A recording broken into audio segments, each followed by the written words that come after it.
নমস্কার, all in one @রিম্পার নতুন একটা ভিডিওয় আপনাদের সকলকে অনেক অনেক স্বাগত। আশা করি আপনারা সকলেই ভালো আছেন।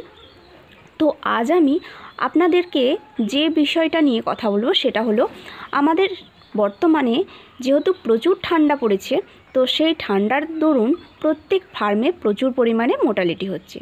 তো এই অতিরিক্ত শীতে মোর্টালিটি কম করার জন্য আপনাদের ফার্মের ব্রুডিং পিরিয়ডে কয়েকটা ম্যানেজমেন্টের কথা আজকে আমি বলবো, যে ম্যানেজমেন্টগুলো করলে অন্ততপক্ষে 90% আমি বলতে পারি যে আপনাদের ফার্মে মুরগির মোর্টালিটির পার্সেন্টেজ অনেক কম হবে। তো এর জন্য আপনাদের ফার্মের যে ম্যানেজমেন্ট সেগুলোর ওপর একটু বিশেষত নজর দিতে হবে। আমাদের বর্তমানে অধিকাংশ ফার্মেতেই অন্ততপক্ষে মোর্টালিটির পার্সেন্টেজ একেবারে 30 থেকে 50 পর্যন্ত হয়ে যাচ্ছে। তো অতিরিক্ত মোর্টালিটি হয়ে গেলে সেক্ষেত্রে মুরগির যে লভ্যাংশ বা মুরগি থেকে যে লাভ তার পরিমাণ তো একেবারেই কমে যাবে, তার সাথে সাথে আমরা প্রত্যেক খামারিরাই প্রচুর লসের সম্মুখীন হব। তো এর জন্য আজ আমি বিশেষত আপনারা ব্রুডিং কিভাবে ম্যানেজমেন্ট করবেন যাতে করে আপনাদের ফার্মের মোর্টালিটির পার্সেন্টেজটা কম হয় সেটাই বলবো। প্রথমত একটা বিষয় বলি যে আমরা ব্রুডিং পিরিয়ড থেকে যদি মুরগিকে যে হিট ম্যানেজমেন্ট সেটা ঠিকঠাকভাবে করি, তাহলে পরবর্তীকালে এই যে গাদাগাদি নিয়ে বা জড়ো হয়ে যে মোর্টালিটির সম্ভাবনা সেটা অনেকাংশেই কম করতে পারি। অধিকাংশ ফার্মেই যে সমস্যাটা হচ্ছে সেটা হলো প্রথম থেকে ব্রুডিং পিরিয়ড থেকে ঠিকঠাকভাবে হিট সোর্স দেওয়া হচ্ছে না। হিট ম্যানেজমেন্ট ঠিকঠাক না হওয়ার জন্যই পরবর্তীকালে 10 থেকে 12 দিন বয়সের পর থেকে যখন ঘর বাড়ানো হচ্ছে বা যখন পর্দা কম দেওয়া হচ্ছে তখন মোর্টালিটিটা প্রচুর পরিমাণে শুরু হয়ে যাচ্ছে। ছোট বয়স থেকেই মুরগিকে প্রপার যদি ম্যানেজমেন্ট না করা হয়, একদম ঠিকঠাকভাবে যদি তার ব্রুডিং পিরিয়ডে ঠান্ডা মেনটেন্স না করা হয়, অর্থাৎ হিট সোর্স যদি ঠিক না থাকে, সেক্ষেত্রে পরবর্তীকালে মোর্টালিটি অবশ্যই হবে।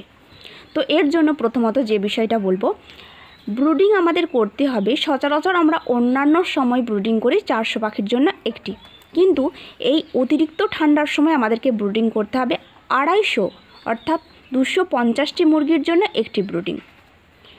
ব্রুডিংয়ের সংখ্যা বাড়াতে হবে।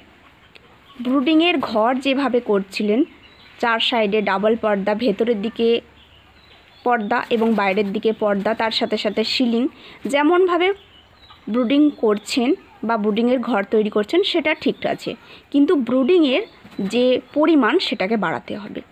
250 মুরগির জন্য একটি ব্রুডিং করতে হবে। প্রত্যেকটি ব্রুডিংয়ে একটি করে ব্রুডার দিতে হবে এবং তার সাথে সাথে প্রত্যেকটি ব্রুডিংয়ে 200 ওয়াটের 2টি করে ল্যাম্প দিতে হবে।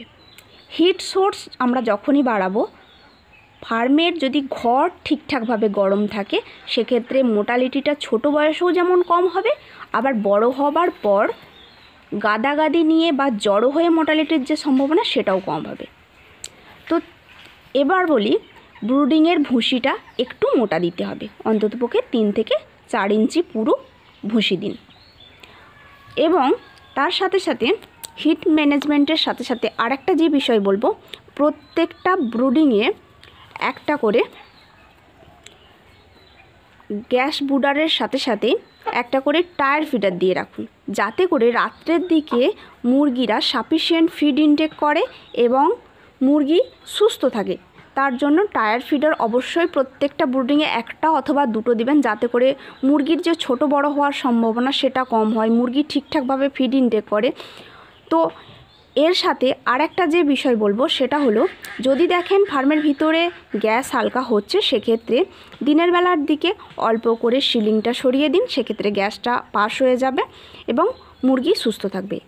তার সাথে সাথে রাত্রের দিকে যাতে জল ঠিকঠাকভাবে ইনটেক করে তার জন্য অন্ততপক্ষে 3 থেকে 4 বার গরম জল প্রত্যেকটা ড্রিঙ্কারের গায়ে গায়ে দিন এবং 3 ঘন্টা ছাড়া ছাড়া বা 2-3 ঘন্টা অন্তর অন্তর মুরগিকে তাড়িয়ে তোলার চেষ্টা করুন। মুরগিকে ব্রুডিংয়ে ঘন ঘন তুলে তাকে জল খাবার খাওয়ানোর চেষ্টা করুন। দেখুন ফার্মে মোর্টালিটি কম হবে। আর ব্রুডিং পিরিয়ডে যদি আপনি ঠিকঠাকভাবে ম্যানেজমেন্ট করেন মুরগিকে, তাহলে বড় বয়সের যে মোর্টালিটির সম্ভাবনা, অর্থাৎ 7-8 দিন বা তারও পরে যখন ঘর বড় করা হচ্ছে সেই সময় মোর্টালিটিটা অধিক পরিমাণ হচ্ছে, তো এটা দেখবেন একদমই কম হবে। তো ছোট বয়স থেকে মুরগিকে সাফিসিয়েন্ট জল খাবার, তার সাথে সাথে তার যদি ম্যানেজমেন্ট আপনারা ঠিক রাখেন, হিট সোর্স ঠিক রাখেন, সেক্ষেত্রে পরবর্তীকালে মোর্টালিটির পার্সেন্টেজটা অনেকাংশেই কম হয়ে যাবে। তো ধন্যবাদ, এখানে আমি আমার ভিডিওটা শেষ করছি। আর আমার ভিডিও যদি আপনাদের ভালো লেগে থাকে অবশ্যই আমার ভিডিওতে একটা লাইক আর কমেন্ট অবশ্যই করে দেবেন।